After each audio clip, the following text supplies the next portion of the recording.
the story of the game, and I honestly mean this as someone who's watched football for 50 years religiously, I think Josh Allen is one of the most talented football players that has ever walked this planet. You look at some of the numbers. He's extremely running, talented. throwing, everything this guy does. I was just looking up some numbers. He's having a bad year, people say. And going into the Dallas game, he was the only player in NFL history with 25 or more passing touchdowns and 10 or more rushing touchdowns. Yeah, you get the bad with him, but you get a lot of good.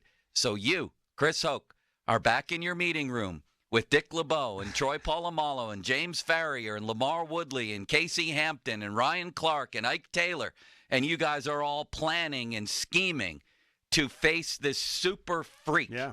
It's going to be in 40-mile-an-hour winds. Yeah. Tell me the key points of your game plan. That changes everything, right? 40 mile. If you're talking about playing him in a sunny day, it's different, right? But playing him in a really cold, wintry day with a lot of wind, it's you're going to have to worry about him running the football a little bit more, right? Well, I would say a couple things. First of all, I know what Coach Mitchell, the great D-line coach for the Steelers for 25-plus years, what he would say.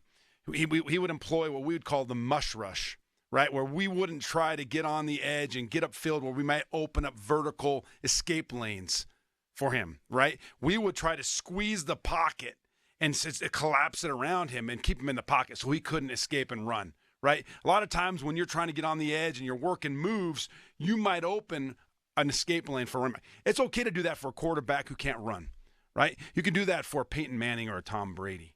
Right? But you can't do that right now for Josh Allen. You got to collapse the pocket around him. And that's one thing that I know that we would employ against Josh Allen in this week.